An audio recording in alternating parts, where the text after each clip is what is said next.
नमस्कार साथियों, और एक महत्वपूर्ण क्लास में आप सभी का पुनः बहुत बहुत स्वागत है। आप सब कैसे हैं? मैं उम्मीद करता हूं कि बहुत ही अच्छे होंगे।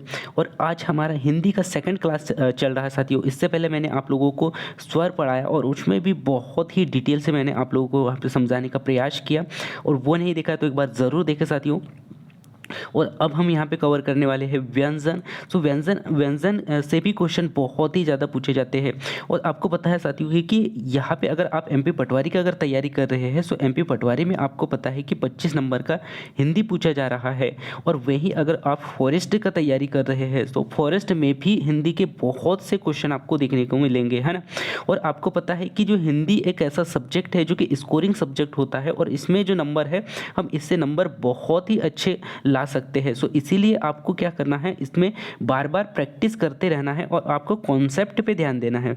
सो आप इससे बहुत ही अच्छे से नंबर यहाँ से बटोर सकते हैं, ठीक है। सो अब हम यहाँ पे सेकंड जो क्लास है हमारा व्यंजन को लेके यहाँ पे मैंने आप लोगों को रूबरू कराने का प्रयास किया है। सो हम यहाँ पे चलते हैं साथियों व्यंजन की। और व्यंजन में हम क्या पढ़ेंगे, सबसे पहले हम समझते हैं व्यंजन क्या है। सो व्यंजन क्या होता है साथियों, वे वर्ण जिनका उच्चारण करते समय क्या होता है, जिनका उच्चारण करते समय हवा जो है, हवा कैसे होती है, आवाज़ गति से मुख से बाहर निकलती है, ठीक है, तथा उसमें पूर्ण या अपूर्ण अवरोध होता है। उसे क्या कहा जाता है, उसे क्या कहा जाता है साथियों, व्यंजन, ठीक है। सो इसको मैं पुनः फिर से रिपीट करता हूँ ताकि आपको याद होना चाहिए। व्यंजन क्या होता है साथियों, वे वर्ण, है ना, वे वर्ण जिसका उच्चारण करते समय हवा कैसे होती है, आबाद गति से मुख से बाहर निकलती है ना। सो उसे क्या कहा जाता है, उसे व्यंजन कहा जाता है। ये आपको याद रखना है। या फिर आप कह सकते हैं साथियों कि जिन वर्णों का उच्चारण, यानी कि जिन वर्णों का उच्चारण स्वर की सहायता से होता है ना। यानी कि क्या कह सकते हैं कि जिन वर्णों का उच्चारण स्वरों की सहायता से किया जा सकता है, उन्हें व्यंजन कहते हैं। और इनकी संख्या कितनी होती है साथियों, सो इनकी संख्या आपको याद रखना है कितने, 33, यानी कि 33 इनकी संख्या होती है, 33। और व्यंजनों की संख्या कितनी होती है, तो आपको याद रखना है कितने, 33, ठीक है। अब यहाँ पे हम एक एक व्यंजनों के बारे में हम चर्चा करेंगे। तो सबसे पहले हम यहाँ पे कवर करते साथियों स्पर्श व्यंजन। स्पर्श व्यंजन क्या होते हैं, स्पर्श व्यंजनों की जो संख्या होती है आपको याद रखना है, स्पर्श व्यंजनों की संख्या होती है 25, है ना। सो इसमें इनका उच्चारण क्रमशः किन किन से होता है, कंठ, तालु, मूर्धा, दंत, ओष्ठ, है ना। ओष्ठ इन स्थानों के द्वारा होता है, ठीक है। और इसमें होता है क्या साथियों कि इस कारण इन्हें स्पर्श व्यंजन कहते हैं। तथा आप कह सकते हैं कि इनमें जो वर्गीय व्यंजनों की संख्या, यानी कि इनमें वर्गीय व्यंजनों की वर्गीय व्यंजन भी कहा जाता है इन्हें, ठीक है। तथा इनमें 5 वर्गों के द्वारा, यानी कि इन्हें 5 वर्गों के द्वारा विभक्त किया जाता है। और हर वर्ग में 5-5 व्यंजन होते हैं, और हर वर्ग का नाम पहले पहले व्यंजन, यानी कि पहले वर्ण के अनुसार होता है, ठीक है। इस बात का आपको ध्यान देना है। पहले वर्ण के अनुसार कैसे, जैसे आप क वर्ग को अगर देखें, तो क वर्ग के अंतर्गत कौन कौन से व्यंजन, यानी कौन कौन से वर्ण पढ़ते हैं हम, क के अंतर्गत क हो गया, ख हो गया, ग हो गया, घ हो गया और ण हो गया, ठीक है। इन वर्णों को हम यहाँ पे स्पर्श व्यंजन के अंतर्गत पढ़ते हैं। और कौन से, क वर्ग के अंतर्गत, ठीक है। और इसी में अगर हम नेक्स्ट अगला देखें च वर्ग, तो च वर्ग के अंतर्गत पढ़ते हैं साथियों च, छ, ज, झ और न। और टा वर्ग की हम बात करें तो टा वर्ग के अंतर्गत ट, ठ, ड, ढ और न, है ना। और इसी में ता वर्ग के अंतर्गत त, थ, द, ध और न, है ना। और पा वर्ग के अंतर्गत प, फ, ब और माँ, ठीक है। ये आपको याद रखना है। इसी में हम देखेंगे साथियों अंतःस्थ व्यंजन, है ना। सो अंतःस्थ व्यंजन क्या होता है, अंतःस्थ व्यंजन के अंतर्गत हम य, र, ल और व, इन्हें क्या कहते हैं साथियों, अंतःस्थ व्यंजन के अंतर्गत रखा गया है। और ये स्वर और व्यंजन के बीच में होते हैं, ठीक है। यानी कि स्वर और व्यंजन के बीच में होते हैं, जो कभी, यानी कि जो जीभ है ना, जीभ तालु, है ना, किसी से जीभ तालु और ओट्स को परस्पर से उच्चारित होते, ओट्स से परस्पर से उच्चारित होते हैं, किंतु कभी भी पूर्ण कैसे होते, कभी भी पूर्ण स्पर्श नहीं होते हैं। ये अंतःस्थ व्यंजन या फिर अर्धस्वर व्यंजन, इन्हें अर्धस्वर व्यंजन भी कहा जाता है, ठीक है। सो आपको क्या याद रखना है कि अंतस्थ व्यंजन जो है, इन्हें य, र, ल और व को अंतस्थ व्यंजन कहा जाता है। और ये वे व्यंजन होते हैं, यानी कि ये वे व्यंजन होते हैं जो कि स्वर और व्यंजनों के बीच में स्थित होते हैं। और जीभ, तालु, दंत और ओष्ठ से परस्पर कैसे होते हैं, सटे होते हैं, यानी कि ओष्ठ से उच्चारित होते हैं, यानी कि जीभ हो गया, तालु हो गया और दंत हो गया और ओट्स हो गया, इनसे परस्पर होकर क्या होते हैं, इनका उच्चारण किया जाता है, किंतु कभी भी पूर्ण स्पर्श नहीं होते हैं, अतः ये अंतस्थ व्यंजन, इन्हें अंतस्थ व्यंजन कहा जाता है, अर्थात कभी कभी इसे अर्धस्वर भी कहा जाता है। उदाहरण के लिए आपने देखा साथियों, य, र, ल, व, है ना, जब आप इनका उच्चारण करोगे, सो ये जो उच्चारण यानी कि जो वर्ण है ना साथियों, ये जीभ, तालु, दंत और ओष्ठ से स्पर्श करते हुए, यानी कि स्पर्श होते हुए इनका उच्चारण होता है। ठीक है, इसी में हम देखेंगे साथियों उष्म व्यंजन। सो उष्म व्यंजन क्या होता है इनका, यानी कि उष्म व्यंजन के अंतर्गत हम स और ह, है ना, उष्म व्यंजन के अंतर्गत इनको पढ़ते हैं और इनका उच्चारण जो है एक प्रकार की रगड़, है ना, एक प्रकार की रगड़ या घर्षण से उत्पन्न होती है। ठीक है, और ये होता है क्या साथियों, इसमें यानी कि जिनका उच्चारण क्या होता है, जिनका उच्चारण एक प्रकार की रगड़ और घर्षण से उत्पन्न उष्मा वायु से होता है, इसीलिए इन्हें क्या कहा जाता है, उष्म व्यंजन कहा जाता है। सो उष्म व्यंजन के अंतर्गत हम पढ़ते साथियों स और ह। सो जब आप इनका उच्चारण अगर करोगे, सो इनका उच्चारण करते समय क्या होता है साथियों, कि जब इनका हम उच्चारण करते हैं तो एक प्रकार के क्या होती है, एक प्रकार का घर्षण, है ना, एक प्रकार का घर्षण से उत्पन्न होता है और साथ ही इसमें उष्मी वायु बाहर निकलती है, इसीलिए इसे उष्म व्यंजन भी कहा जाता है। ठीक है, सो उष्म व्यंजन के अंतर्गत कौन कौन सा आता है, सो आपको याद रखना है प्रैक्टिकली, आप यानी कि इनका उच्चारण भी करके देखिए साथियों, स और ह, है ना। इसी के बाद हम नेक्स्ट देखेंगे संयुक्त व्यंजन। ठीक है, तो संयुक्त व्यंजन क्या होता है साथियों, वे व्यंजन, है ना, वे व्यंजन वर्ण जो दो या दो से अधिक, है ना, दो या दो से अधिक अक्षरों या व्यंजनों से मिलकर बने होते हैं। इनकी संख्या कितनी होती है, सो इनकी संख्या ये कितने, 4 प्रकार के होते हैं। कौन कौन से, एक हो गया छ, एक हो गया त्र, और एक हो गया ज्ञ और एक हो गया स्र। सो अब हम समझते हैं कि ये दो वर्णों के मेल से कैसे मिलकर बने होते हैं। ठीक है, सो जैसे कि आप यहाँ पे देख पा रहे होंगे साथियों, छ, है ना, जो कि छ किससे बना है, आप देख पा रहे होंगे क और एक, है ना, श से मिलके बना हुआ है ना, और एक यानी कि इसमें तीन वर्णों का इसमें कॉम्बिनेशन है और 3 वर्गों के सहयोग से, यानी कि इसने क्या कहा, परिभाषा ही क्या है इसका साथियों, कि दो या दो से अधिक अक्षरों या व्यंजनों से मिलकर बने होते हैं, इसीलिए इन्हें क्या कहा जाता है, संयुक्त व्यंजन कहा जाता है। संयुक्त मतलब सहयोग से, है ना। सो इसमें आप देख पा रहे होंगे साथियों, इसमें का भी सहयोग है और इसमें स का भी सहयोग है और इसमें स्वर यानी कि आ का भी इसमें सहयोग है, इससे मिलके क्या बना, छ बना। ठीक है, इसी में आप नेक्स्ट अगर देखें साथियों त्र, सो आप यहाँ पे देख पा रहे होंगे त्र जो है, यहाँ पे आप देख पा रहे होंगे त, है ना, ता प्लस रा प्लस इनके सहयोग से क्या बना है, त्र बना है। और इसी में अगर आप नेक्स्ट देखोगे ज यानी कि अज्ञा, सो ज और न और अ से मिलके बना हुआ। इसी प्रकार आप स्र देखोगे तो स्र जो है स, र और अ से मिलके बना हुआ है। ठीक है, और आपको एक बात ये याद रखना है साथियों कि वो छ का स्थान वर्णमाला में का के बाद ही आता है। सो आपको ये याद रखना है कि छ का उच्चारण जो है, इसका जो वर्णमाला यानी कि इनका उच्चारण वर्णमाला के का के बाद ही आता है, ये आपको याद रखना है। ठीक है, सो संयुक्त व्यंजनों में मूल यानी कि संयुक्त व्यंजन होने के कारण, ये कैसे, संयुक्त व्यंजन होने के कारण मूल व्यंजन में नहीं गिना जाता है इन्हें, और ळ और ळ को क्या कहते, द्विगुण व्यंजन कहा जाता है, तथा ळ और ळ को इसमें कोई भी शब्द जो है आरंभ, यानी कि इनसे कोई भी शब्द आरंभ नहीं होता है। सबसे महत्वपूर्ण जो बात आपको यहाँ पे ये याद रखना साथियों, आपको क्वेश्चन पूछा भी जाता है कि ऐसे कौन से वर्ण है या ऐसे कौन से अक्षर होंगे जिनका प्रयोग शब्द के प्रारंभ होने में, यानी कि शब्द के प्रारंभ में नहीं लिखा जाता। तो आपको बस एक ही ये दो याद रखना है।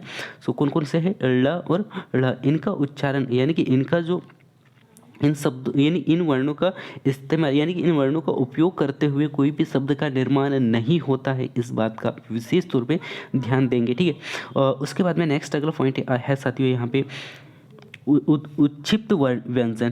ठीक है, तो उत्क्षिप्त व्यंजन क्या होते हैं, जिन व्यंजनों के उच्चारण, है ना, जिन व्यंजनों के उच्चारण जिह्वा यानी कि जिन व्यंजनों के उच्चारण में जीवा जो है ऊपर उठकर मूर्धा को स्पर्श करती हुई तुरंत नीचे गिरती है, तो उसे क्या कहा जाता है? उच्छिप्त व्यंजन कहा जाता है। इसे द्विगुण व्यंजन में भी शामिल किया जाता है। ठीक है, तो उच्छिप्त व्यंजन में हमने क्या देखा साथियों कि यदि कोई वर्ण का जब हम उच्चारण करते हैं सो जो जीवा जो होती है वो ऊपर उठकर क्या करती है? ऊपर उठकर ऊपर स्पर्श करती हुई तुरंत नीचे गिरती है। ठीक है, तुरंत नीचे गिरती है, तो उसे क्या कहा जाता है? उच्छिप्त व्यंजन कहा जाता है। उसमें द्विगुण व्यंजन भी शामिल होता है। ठीक है, तो जैसे कि अगर हम उदाहरण के तौर पे देखें साथियों, तो जो ळ, जब आप ळ का उच्चारण करते हो तो हमारा जो जीभ है ना, जीभ एकदम से ऊपर उठता है और ऊपर स्पर्श करता है, किसके? मूर्धा को स्पर्श करता है, उसके बाद में तुरंत नीचे गिरता है। ठीक है, तो उससे क्या कहा जाता है? उच्छिप्त व्यंजन कहा जाता है। और इसके अंतर्गत हम पढ़ते हैं ळ और व, है ना, ळ और व और ऋण, है ना। सो ये आपको दो वर्ड देखने को मिलते हैं। ठीक है, इनको आपको याद रखना है। ठीक है, इसके बाद में हम यहाँ पे देखेंगे स्पर्श स्पर्श संघर्षी व्यंजन। सो स्पर्श संघर्षी व्यंजन क्या होता है? जिन व्यंजनों के उच्चारण में श्वास जो है वायु, है ना, श्वास वायु कुछ, है ना, श्वास वायु कुछ घर्षण के साथ में बाहर निकलती है, वे स्पर्श संघर्षी व्यंजन होते हैं। ठीक है, जैसे कि चावर, ये पूरे चावर्ग के अंतर्गत आते हैं। चावर्ग के अंतर्गत कौन कौन से वर्ण हैं? तो आपको पता है साथियों, चावर्ग के अंतर्गत च, छ, ज, झ और ञ, ङ, है ना, ये ऐसे वर्ण हैं जिनका उच्चारण करते हैं। सो इनके उच्चारण करते समय क्या होता है? वायु जो है संघर्ष यानी कि घर्षण के साथ में बाहर निकलती है ना, और वे स्पर्श व्यंजन यानी कि इन्हें स्पर्श व्यंजन कहा जाता है। और ये चावर्ग के अंतर्गत आते हैं। चावर्ग के अंतर्गत जो भी वर्ण है, जैसे च हो गया, छ हो गया, ज हो गया और झ हो गया, ण हो गया और यानी कि अंगा हो गया, ये इस पूरे क्या कहलाते हैं? स्पर्श व्यंजन कहा जाता है इन्हें। ठीक है, अब हम यहाँ पे देखेंगे नासिक्त व्यंजन। सो नासिक्त व्यंजन क्या होते हैं साथियों? नासिक्य व्यंजन यानी कि जिन व्यंजनों के उच्चारण में वायु जो है, जिन व्यंजनों के उच्चारण में वायु नाक से बाहर निकलती है, यानी कि नाक से बाहर निकलती है, और वे नासिक व्यंजन कहलाते हैं। ठीक है, नासिक व्यंजन कहलाते हैं। और नासिक व्यंजन कितने? 5 प्रकार के होते हैं। 5 प्रकार के कौन कौन से होते हैं? सो आप यहाँ पे देख पा रहे होंगे साथियों 5 प्रकार के, जिसमें कि ण, ङ, ण, न और म। सो ये जब हम उच्चारण करते साथियों, सो इनका उच्चारण करते समय जो वायु है कहाँ से निकलती है? नाक से निकलती है। आप खुद इनका उच्चारण कीजिए साथियों। जब आप खुद यानी कि आप खुद इनका जब उच्चारण करोगे ना, तो आपको खुद को इसमें महसूस होगा कि ये जो वायु है, वायु कहाँ से निकल रही है? नाक से निकल रही है। जैसे आपने ना बोला, माँ बोला या फिर ना बोला, सो जब भी हम इन वर्णों का उच्चारण करते हैं, सो वायु कहाँ से निकलती है? नाक से निकलती है। इसीलिए इन्हें नासिक व्यंजन कहा जाता है। और नासिक व्यंजन के अंतर्गत हम कितने? 5 व्यंजनों को पढ़ते हैं। कौन कौन सा? ण, न, न, न और म। ठीक है, इसी में हम नेक्स्ट अगला देखेंगे लुटित व्यंजन। सो लुटित व्यंजन क्या होते हैं साथियों? जिन व्यंजनों के उच्चारण में क्या होता है? जिन व्यंजनों के उच्चारण में वायु जीभ से टकराकर लुढ़कती हुई आगे यानी कि लुढ़कती हुई लगती है, सो वे लुटित व्यंजन कहलाते हैं। ठीक है, सो लुटित व्यंजन के अंतर्गत हम पढ़ते हैं साथियों रा को। सो जब आप रा का उच्चारण करते हैं तो होता क्या है कि जब आप रा है ना, जब हम रा का उच्चारण करते हैं तो जो जीभ जो होता है वो क्या होता है साथियों? टकराती हुई, है ना, टकराकर लुढ़कती हुई प्रतीत होती है ना, लुढ़कती हुई लगती है। इसीलिए इन्हें लुटित व्यंजन कहा जाता है। और लुटित व्यंजन के अंतर्गत हम पढ़ते हैं एक ही जो व्यंजन है उसमें वो है साथियों रा, है ना, इसको आपको याद रखना है। ठीक है, इसी में हम पार्श्विक व्यंजन की हम बात करें। सो पार्श्विक व्यंजन का मतलब क्या होता है साथियों? पार्श्विक व्यंजन है जिन व्यंजनों को उच्चारित करते समय जिह्वा का अग्रभाग मसूड़ों को छूती है और वायु जो है जिह्वा के दोनों पार्श्वों से बाहर निकलती है, इससे निकलती है, तो पार्श्विक व्यंजन कहलाता है। और पार्श्विक व्यंजन के अंतर्गत हम ल का उच्चारण करते हैं। सो आप ला का उच्चारण कीजिए, है ना, ला का उच्चारण कीजिए। सो जब आप ला का उच्चारण करोगे ना साथियों, सो होता क्या है कि जब जीवा का अग्रभाग मसूड़ों को छूती है ला, है ना, जीवा का जो अग्रभाग कहाँ छू रही है, मसूड़ों को छूता है। और वायु जो है जीवा के दोनों ओर, है ना, दोनों ओर से निकलती है, जैसे ला, है ना, ला, ठीक है। सो क्या हो रहा है, वायु जो है दोनों ओर से, दोनों पशुओं से बाहर निकलती है, उन्हें क्या कहा जाता है, पार्श्विक व्यंजन कहा जाता है। और पार्श्विक व्यंजन के अंतर्गत हम पढ़ते हैं साथियों ला को, ठीक है। सो मैं उम्मीद करता हूँ कि आपको यहाँ पे जो स्पष्ट व्यंजन और उसके बाद में लुटित व्यंजन और पार्श्विक व्यंजन समझ में आ गया होगा। अब हम यहाँ पे देखेंगे अर्धस्वर व्यंजन। सो अर्धस्वर व्यंजन क्या होता है साथियों, अर्धस्वर व्यंजन के अंतर्गत य तथा व का उच्चारण अवरोध के आधार पर स्वर या व्यंजन के बीच में होता है, इसीलिए इन्हें अर्धस्वर कहा जाता है। मतलब इसका मतलब अर्धस्वर का मतलब परिभाषा क्या समझे साथियों आप, कि इनका उच्चारण क्या करते हैं, इनका उच्चारण या अवरोध के आधार पर स्वर और व्यंजन के बीच में होता है, इसीलिए इन्हें अर्धस्वर व्यंजन कहा जाता है, ठीक है। अब हम यहाँ पे देखेंगे साथियों पूर्ण विराम या वर्णमाला के अंतर्गत कुछ महत्वपूर्ण तथ्यों के बारे में हम चर्चा करते हैं। चलो दोहराए, इनको पुनः फिर से दोहराते हैं कि स्पर्श व्यंजन के अंतर्गत हमने क्या देखा, क से माँ तक के कुल जो इनकी जो संख्या होती है स्पर्श, इसमें इनकी संख्या कितनी होती है, 25 होती है। और संघर्ष यानी कि संघर्षी के अंतर्गत हमने क्या क्या पढ़ा था, स और ह पढ़ा था। उसके बाद में स्पर्शघर्षी के अंतर्गत हमने पढ़ा था च वर्ग के अंतर्गत छ झ, है ना। और इसी में अनुनासिक के अंतर्गत हमने पढ़ा था साथियों न और न और म, ठीक है। इसी में हमने पार्श्विक के अंतर्गत पढ़ा था साथियों ल, है ना। और उच्छिप्त के अंतर्गत हमने दो वर्ण पढ़े थे पूरे ल और ल, ठीक है। और इसी में नेक्स्ट अगला है लुटित के अंतर्गत हमने एक ही देखा था र, ठीक है। और नेक्स्ट अगला देखा था हमने अर्धस्वर के अंतर्गत य और व को देखा था, ठीक है। अब हम यहाँ पे देखते हैं उच्चारण के आधार पर स्वरों के वर्गीकरण, ठीक है, स्वर और व्यंजनों के वर्गीकरण, ठीक है। सो मुंह यानी कि मुंह के आधार पर सबसे पहले हम देखेंगे उच्चारण के आधार पर, यानी कि मुंह के जिस भाग से वर्णों की ध्वनियों को उच्चारण होता है उसे उच्चारण स्थान कहते हैं। और उच्चारण स्थान की दृष्टि से वर्णों को निम्नलिखित भागों में बांटा गया है, जो कि हम निम्न प्रकार से पढ़ने वाले हैं, ठीक है। सो कोई भी वर्ण मुंह के बिना, यानी कि कोई भी वर्ण जो है मुंह के बिना, यानी कि मुंह के भिन्न भिन्न भागों से बोला जाता है, यानी कि मुख के भिन्न भिन्न भागों से उनका उच्चारण किया जाता है, उन्हें उच्चारण के स्थान यानी कि उच्चारण स्थान कहा जाता है। और मुख के मुख्यतः 6 भाग होते हैं, जो कि सहायता यानी कि जिनकी सहायता से वर्णों का उच्चारण हम करते हैं।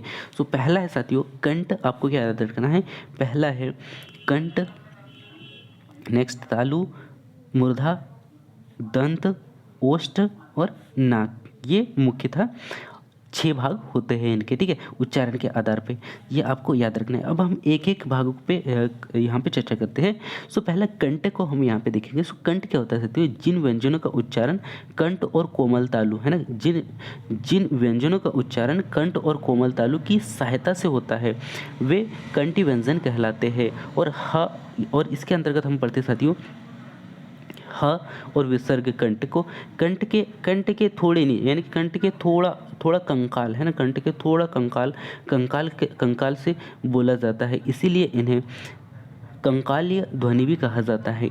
ह विसर्ग ह कंठ के थोड़ा, यानी कि कंठ के थोड़े नीचे कंकाल से बोला जाता है, ठीक है। कंठ यानी कि कंठ व्यंजन के अंतर्गत हम पढ़ते हैं साथियों क ख ग घ ण और ह, ये मुख्यतः वर्ण आते हैं जो कि कंठ के अंतर्गत आते हैं, ठीक है।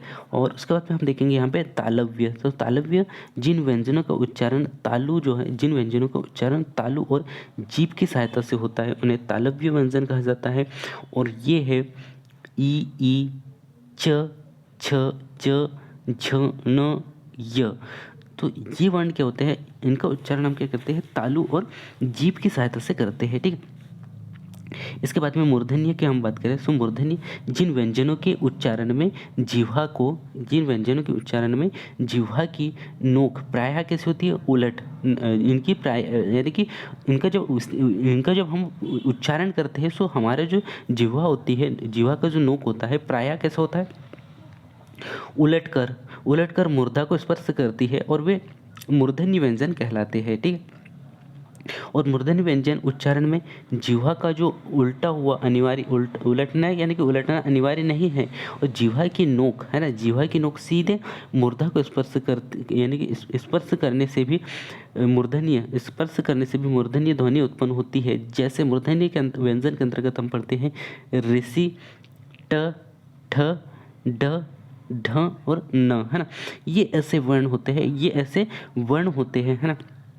जब इनका उच्चारण हम करते हैं सो जीभ जो होता है यानी कि जीभ की जो नोक होती है साथियों, उलटकर मूर्धा को स्पर्श करती है और वे मूर्धन्य व्यंजन कहलाते हैं। ठीक है, और उसके बाद में हम यहाँ पे देखेंगे दंत्य। सो मैं उम्मीद करता हूँ कि मूर्धन्य के अंतर्गत जो वर्ण आते हैं ऋषि, ट, ठ, ड, ढ, न, ये आपको याद हो गया होगा। ठीक है, अब हम यहाँ पे देखेंगे दंत्य व्यंजन। तो दंत के अंतर्गत हम पढ़ते साथियों, दंत के अंतर्गत वे व्यंजन, दंत व्यंजन के अंतर्गत वे व्यंजन जो जीभ की नोक द्वारा, है ना, किसके, जीभ की नोक द्वारा ऊपर से यानी कि जीभ की नोक द्वारा ऊपर के दांतों को स्पर्श करने पर उच्चारित होते हैं, दंत व्यंजन कहलाते हैं। जैसे त, थ यानी कि दंत व्यंजन के अंतर्गत हम देखेंगे त, थ, द, ध, है ना, और स।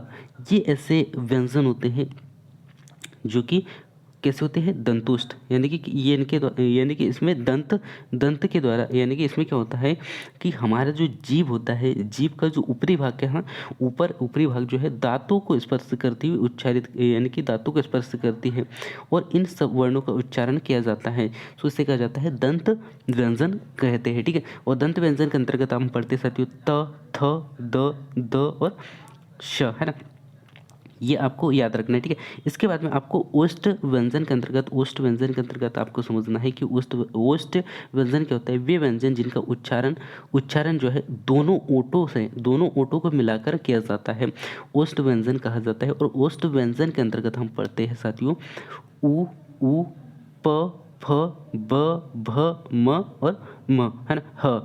सो आप इनका जब उच्चारण करते हो आप तुरंत उच्चारण कीजिए साथियों, उ, प, फ, ब, म, है ना। सो जब हम इनका उच्चारण करते हैं ना, सो होता क्या है कि ये व्यंजन जब इनका उच्चारण करते हैं सो ओठ जो है दोनों ओठ को मिलाकर ही हम इन वर्णों का हम उच्चारण कर पाते हैं, इसीलिए इसे क्या कहा जाता है, ओष्ठ व्यंजन कहा जाता है। ठीक है, ये आपको याद रखना है। अब हम यहाँ पे देखेंगे साथियों दंतोष्ठ व्यंजन। सो दंतोष्ठ व्यंजन क्या होते हैं, जिन व्यंजनों का उच्चारण ऊपर यानी कि इनका उच्चारण करते समय क्या होता है साथियों, जो उच्चारण करते समय ऊपर के जो दांत होते हैं, ऊपर के दांत और नीचे के ओठ, है ना, ऊपर के दांत और नीचे के जो ओठ होते हैं, जब ये मिलते हैं तब इन व्यंजनों का हम उच्चारण कर पाते हैं। ठीक है, तो उसे क्या कहा जाता है, दंतोष्ठ व्यंजन कहा जाता है। यानी कि वे व्यंजन जिनका उच्चारण ऊपर के दांतों और नीचे के ओठों से मिलने से होता है, ठीक है, उसे क्या कहा जाता है, दंतोष्ठ व्यंजन कहा जाता है। और ये होते हैं साथियों व और फ, है ना। जब आप इनका उच्चारण कर रहे हो, है ना, फ यानी कि व और फ, तो हो क्या रहा है कि जो ऊपर के जो दांत है ना और नीचे के जो ओठ है, इन दोनों के मिलने से ही इन वर्णों का हम उच्चारण कर पाते हैं। ठीक है, नेक्स्ट अगला देखेंगे वत्सर्य व्यंजन, है ना, वत्सर्य व्यंजन। सो वत्सर्य व्यंजन क्या होता है, इनका अर्थ होता है मसूड़ा, अर्थात ऊपर के दांतों से क्या होता है साथियों, इसके ऊपर के दांतों से कुछ ऊपर यानी कि ऊपर के दांतों से कुछ ऊपर मसूड़ों के साथ में जीभ के स्पर्श से इन व्यंजनों को बोला जाता है। ठीक है, सो आपको याद रखना है ऊपर के दांतों से कुछ ऊपर मसूड़ों के साथ में जीभ के स्पर्श से यानी कि जीभ के स्पर्श से इन व्यंजनों का उच्चारण किया जाता है। सो आप इन व्यंजनों का उच्चारण करके देखिए, जैसे जब हम इनका उच्चारण करते हैं जैसे न, सो हो क्या रहा है कि ऊपर के जो दांत है ना, ऊपर के जो दांत है, दांत के साथ में क्या हो रहा है, मसूड़ों के साथ में जीभ के स्पर्श से इन इन व्यंजनों को हम क्या कर रहे हैं, उच्चारण कर पा रहे हैं। ठीक है, जैसे न हो गया, र हो गया और ल हो गया। सो आपको याद रखना है कि वत्सल व्यंजन के अंतर्गत हम पढ़ते हैं साथियों न, र और ल। ठीक है, सो एक एक वर्ण को और एक एक व्यंजन को आपको यहाँ पे पढ़ना होगा साथियों, क्योंकि इससे क्वेश्चन बहुत ही ज़्यादा पूछा जाता है। ठीक है, उसके बाद में है साथियों कंठोष्ठीय। सो कंठोष्ठीय क्या होता है साथियों, यानी कि जिन वर्णों का उच्चारण कंठ और ओठ की सहायता से होता है उन्हें कंठोष्ठ वर्ण कहा जाता है। जैसे ओ, ओ। सो जब हम इनका उच्चारण करते हैं सो क्या होता है साथियों, जब हम उनका उच्चारण करते हैं तो कंठ व ओठ की सहायता से इन वर्णों का उच्चारण हो पा रहा है। जैसे आप देखोगे सो ओष्ठ, ओ और ओ, है ना। अब उसके बाद में कंठ तालव्य। कंठ तालव्य क्या होता है, जिन वर्णों का उच्चारण कंठ व तालु की सहायता से हो कंठ तालव्य कहलाता है। ठीक है, और इसके अंतर्गत हम पढ़ते हैं साथियों ए और ए, है ना। तो ये आप देख लीजिएगा। उसके बाद में यहाँ पे आप फिर से रिवीजन कर सकते हैं। यहाँ पे पूरा कंठ, तालव्य, मूर्धा और दंत के पूरे मैंने यहाँ पे आप लोगों को यहाँ पे दिखाने का प्रयास किया है। इन्हें एक बार अच्छा से देख लीजिएगा। ठीक है, या फिर आपके पास में अगर पेन कॉफ़ी है अभी, सो अभी आप क्या कीजिए, इनको एक एक वर्ण को उसके बाद में जो यहाँ पे अलग अलग वर्ग दिया गया है उनको सबको लिखिए और आपके दिमाग में बिठा लीजिए साथियों। ठीक है, उसके बाद में हम यहाँ पे कुछ महत्वपूर्ण व्यंजनों का वर्गीकरण यहाँ पे करते साथियों। तो व्यंजन यानी कि इन्हें दो भागों में, यानी कि स्वतंत्रता के रूप में अगर देखें तो स्वतंत्र यानी कि स्वरतंत्री के रूप में अगर देखें तो स्वरतंत्री के अंतर्गत हम मुख्यतः अलग अलग भागों में पुनः फिर से बांटते हैं यहाँ पे। सो इनके अंतर्गत हम दो भागों में विभाजित करते हैं। सो दो भागों में कौन कौन सा, एक आपको याद रखना है अघोष और एक सघोष। ठीक है, सो अघोष क्या होता है साथियों, जिन ध्वनियों के उच्चारण में क्या होता है, जिन ध्वनियों के उच्चारण में जो स्वतंत्रियों में कंपन नहीं होता है ना। अघोष मतलब क्या होता है, जब हम इन वर्णों का कुछ वर्णों का उच्चारण करते हैं सो स्वर तंत्रियों में कंपन नहीं होता है, उन्हें अघोष कहा जाता है, नहीं होता है उन्हें अघोष कहा जाता है। और इनकी संख्या होती है साथियों, आपको याद रखना है इनकी संख्या कितनी होती है, सो इनकी संख्या होती है 13, है ना। सो अघोष वर्णों की संख्या आपको याद रखना है कितनी होती है, 13 होती है। और यहीं पे अब जैसे इनका उदाहरण अगर देखें सो है साथियों क, ख, च, छ, ट, ट, त, थ, द, फ और स, और श, इनको भी यहाँ पे शामिल किया गया है। इस प्रकार पूरे मिला के कितने हो जाते हैं, 13 वर्ण होते हैं। तो आपको याद रखना है अघोष के अंतर्गत कौन कौन सा आता है। सो आपको मैं पुनः फिर से रिपीट करता हूँ कि अघोष के अंतर्गत हम पढ़ते हैं क को, ख को, च को, छ को, ट को, ठ को, त को, थ को, प को, फ और श और श, है ना। इन वर्णों को आपको याद रखना है जो कि हम अघोष के अंतर्गत पढ़ते हैं। और अघोष का मतलब होता है साथियों कि इसमें हम क्या करते हैं, अघोष के अंतर्गत यानी कि जब इनका उच्चारण कैसे होता है, स्वर तंत्रियों में कंपन नहीं होता है, बिना कंपन से ही इन वर्णों का उच्चारण होता है। अब इसी के विपरीत हम पढ़ेंगे अघोष। जो अघोष का मतलब क्या होता है, जिन ध्वनि यानी कि जब इनका उच्चारण करते हैं सो क्या होता है, क्या है साथियों, स्वर तंत्र में क्या यहाँ पे क्या होगा, कंपन होता है, उन्हें अघोष यानी कि उन्हें क्या कहा जाता है, सघोष कहा जाता है। और सघोष वर्णों की संख्या होती है साथियों 31 यानी कि 31 होती है इनका। सो आपको क्या याद रखना है, अघोष के अंतर्गत 13 है, सघोष के अंतर्गत 31 है। ठीक है, यहाँ पे आपको डाउट नहीं होना साथियों। अब सघोष के अंतर्गत कौन कौन से वर्ण आते हैं। सो सघोष के अंतर्गत का वर्ग के यानी कि इसके अंतर्गत वर्ग का 3, 4, 5, है ना, वर्ग का तीसरा, चौथा, पांचवा वर्ण का य, र, ल, व, है ना, य, र, ल, व और ह, है ना। हाँ, एवं सभी स्वर कैसे होते हैं, सघोषी होते हैं। जैसे कि अगर आप यहाँ पे देखोगे साथियों, यहाँ पे कुछ वर्ण है जैसे ग, घ, ण, ज, झ और ङ, ड, ढ, न, द, ध, न, ब, म और य, र, ल, व, ह। जब हम इनका उच्चारण करते हैं ना साथियों, सो जो ध्वनि यानी कि इसमें क्या हो रहा है, कंपन क्या हो रहा है, कंपन क्या हो रहा है, स्वर तंत्री में इसमें क्या हो रहा है, कंपन हो रहा है। ठीक है, सो जिस ध्वनि जब इनका उच्चारण करते हैं तो इसमें क्या हो रहा है, कंपन होता है, उसे कहा जाता है सघोष। और जिसमें कंपन नहीं होता है उसे कहा जाता है अघोष। बस दोनों में इतना ही अंतर है।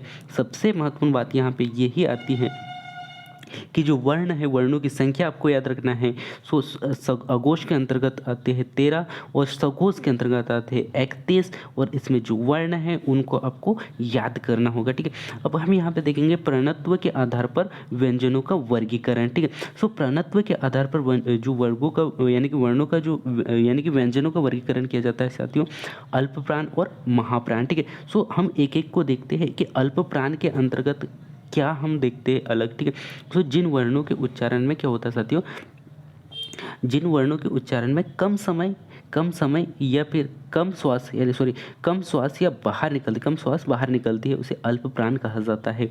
अल्प प्राण है ना, प्राण मतलब वायु है ना, और अल्प मतलब कम। सो इससे आप परिभाषा निकाल सकते हैं कि जिन वर्णों के उच्चारण में कम श्वास बाहर निकलती है उन्हें अल्प प्राण कहा जाता है। इसके अंतर्गत हम पढ़ते साथियों, इसके अंतर्गत वर्ग 3, 4, 5वां तीसरा यानी कि पहला, तीसरा और पांचवा वर्ण तथा य, र, ल, व एवं सभी स्वर इसमें अल्प प्राण के अंतर्गत आते हैं। ठीक है, तो जैसे कि मैंने आपको वहाँ पे वर्ग बताया था, उनसे आपको पहला, तीसरा और पांचवा जो वर्ण है ना, जो वर्ण है उनमें और उसमें य, र और ल और व, ये सभी अल्प प्राण यानी कि जो है अल्प प्राण के अंतर्गत आते हैं। और अल्प प्राण होता है जिसमें श्वास जो है कम बाहर निकलती है।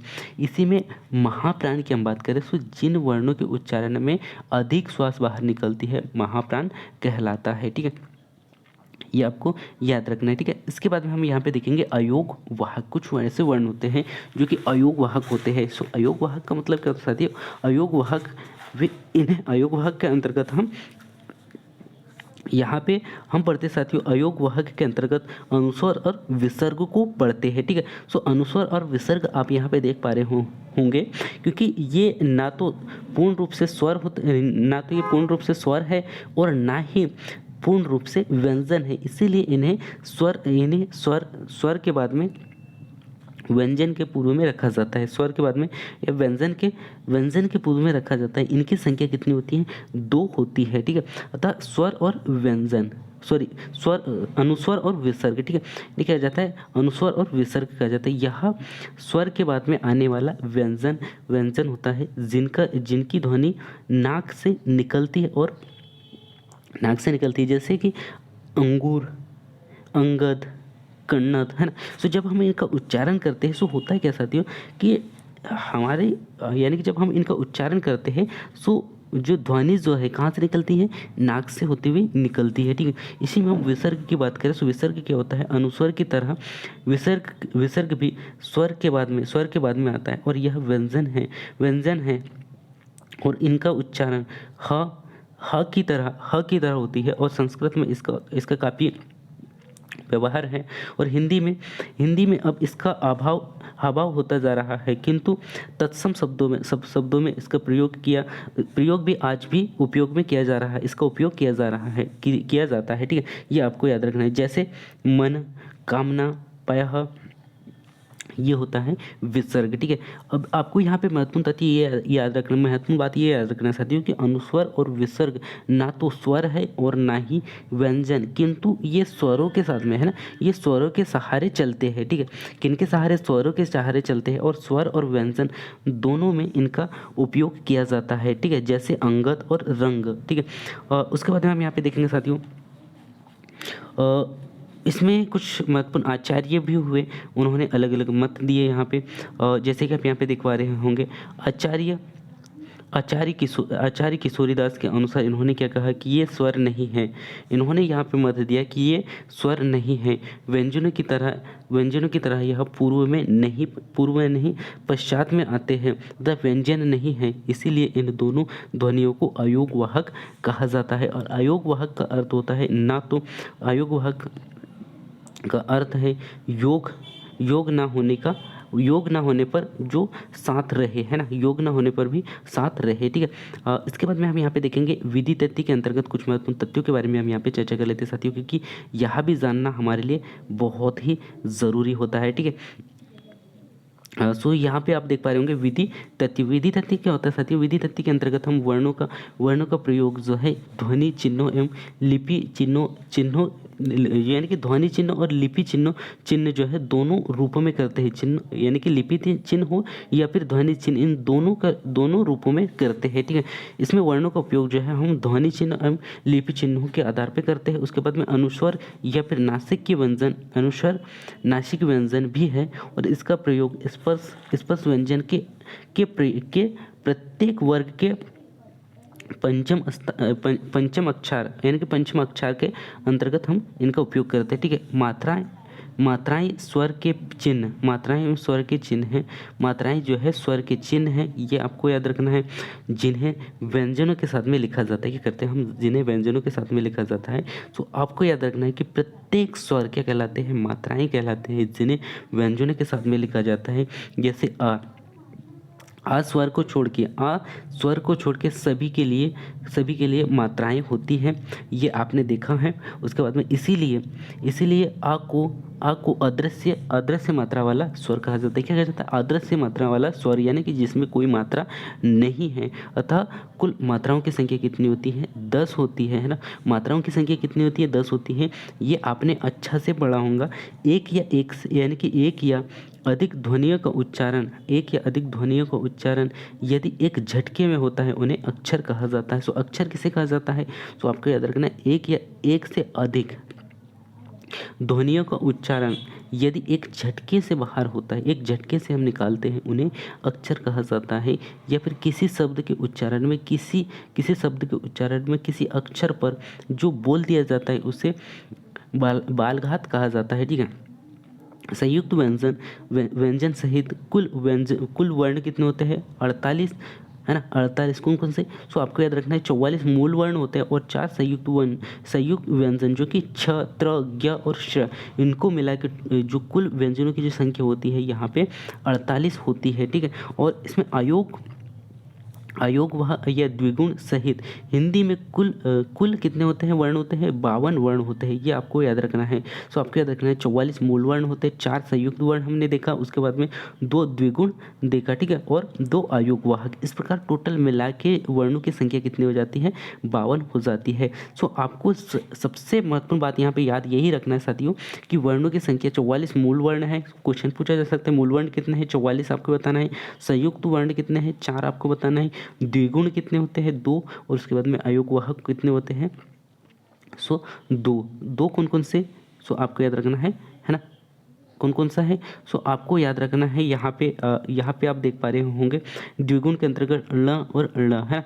उसके बाद में यहाँ पे आप देख पा रहे होंगे नेक्स्ट अगले इसमें अयोगवाहक, ठीक है। सो अयोगवाहक में भी आपको ये 2 वर्ण हैं उनको अच्छे से याद रखना है, क्योंकि ये जो वर्ण है बहुत बार एग्जाम में पूछे गए हैं, ठीक है। उसके बाद में भाषा की सबसे छोटी इकाई क्या होती है, सो आपको याद रखना है भाषा की सबसे छोटी इकाई रूप वर्ण है, अर्थात सार्थक इकाई की अगर हम बात करें, सार्थक यानी कि जो शाब्दिक रूप से हम जिनका इस्तेमाल यानी कि जिनका हम उपयोग करते हैं सार्थक शब्द के रूप में, सार्थक के रूप में, यानी कि जो हम बोल पाते हैं वो होता है शब्द, ठीक है।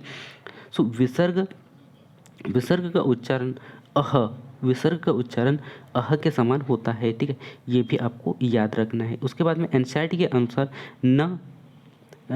अनुसार न, श, ज, र, ल, व का उच्चारण स्थान कैसे होता है, यानी कि वत्सरीय माना जाता है। ये भी आपको याद रखना है, क्योंकि बहुत बड़ा यहाँ पे तथ्य निकल के सामने आता है कि एनसीईआरटी के अनुसार न, स, ज, र, ल, व का उच्चारण हम कैसे वत्सरीय व्यंजन के अंतर्गत करते हैं, ठीक है। इसके बाद में निम्नुनासिक, मौखिक निम्नुनासिक। सो जिन वर्णों के उच्चारण में हवा केवल मुख से निकलती है उसे कहा जाता है निम्नुनासिक। और निम्नुनासिक के अंतर्गत हम पढ़ते हैं साथियों अ, उसके बाद में अ और ई, है ना, 3 वर्ण होते हैं। उसके बाद में अनुनासिक के अंतर्गत जिन वर्णों के उच्चारण में हवा कैसी होती है, मुख तथा नाक से निकलती है। आपको याद रखना है निम्नुनासिक में जिन वर्णों के उच्चारण में हवा केवल मुख से निकली उसे कहा जाता है निम्नुनासिक। और निम्नुनासिक के अंतर्गत हम पढ़ते हैं आ और ई को। इसी प्रकार अनुनासिक, यानी कि अनुनासिक का मतलब क्या होता है साथियों, कि जिसमें हवा जो है मुख मुख यानी कि जो हवा है मुख और नाक से निकलती है उसे कहा जाता है अनुनासिक, यानी कि अ और ई।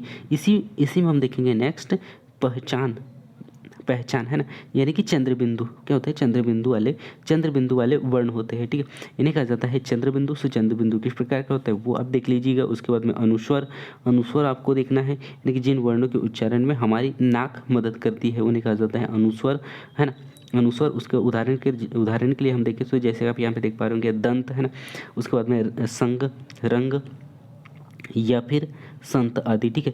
और पहचान जो है यहाँ पे आप देख पा रहे होंगे। और संगम हम देखें तो संगम क्या होता है साथियों, शब्दों के उदाहरण, शब्दों के उच्चारण के मध्य हल्का सा जो विराम आता है ना, हल्का सा विराम पाया जाता है उसे संगम कहा जाता है। और यहाँ पे उदाहरण आप देख पा रहे होंगे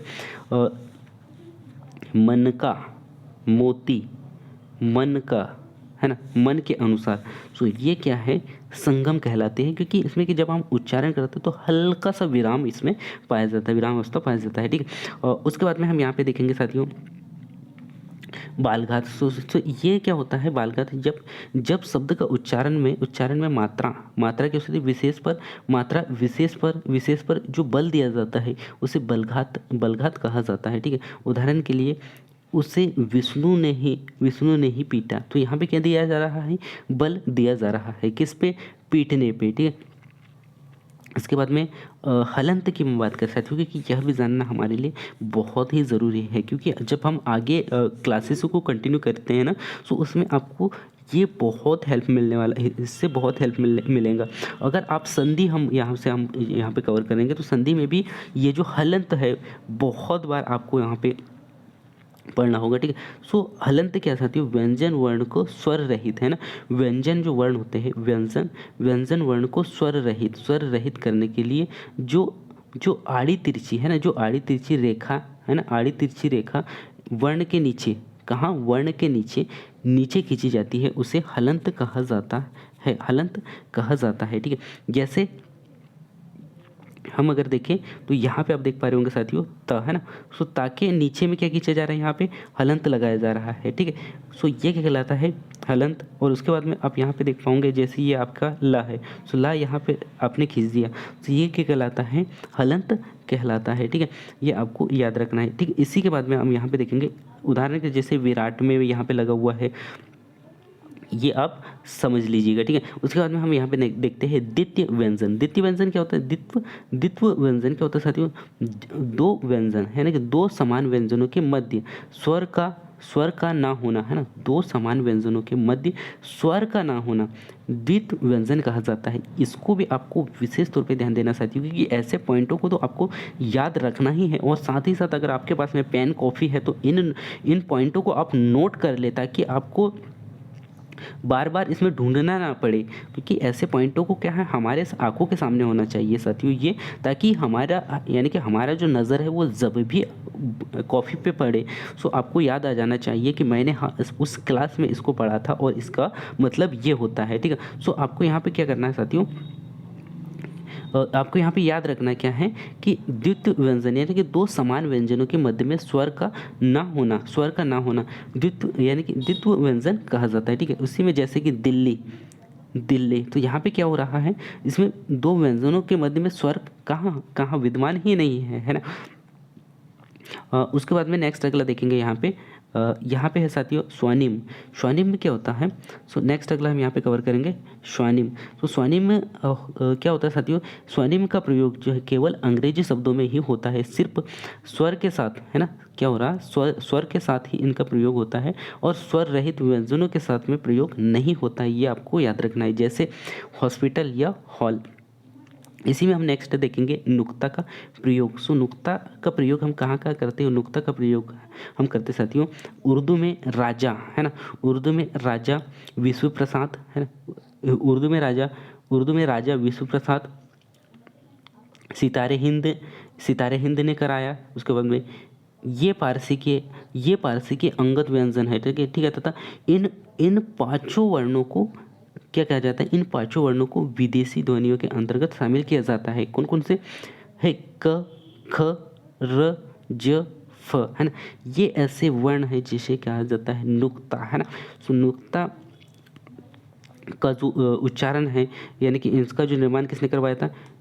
तो आपको याद रखना है विश्व प्रसाद सितारदेही, है ना, विश्व प्रसाद सितारे हिंद ने करवाया था, ठीक है। ये भी आपको याद रखना है, ठीक है। सो मैं उम्मीद करता हूँ साथियों कि आज का जो लेक्चर व्यंजन को लेके था वो आपको बहुत ही अच्छे से समझ में आया होगा। नहीं समझ में आया तो आप बार बार वीडियो को देखें और एक एक पॉइंट को नोट करें साथियों, क्योंकि जब तक आप पॉइंटों को नोट नहीं करोगे आप हर एक वर्ण को या फिर हर एक परिभाषा को आप समझ नहीं पाओगे। तो इसके लिए आपको पेन कॉपी तो उठाना ही पड़ेगा और आपको बार बार रिवीजन करना होगा।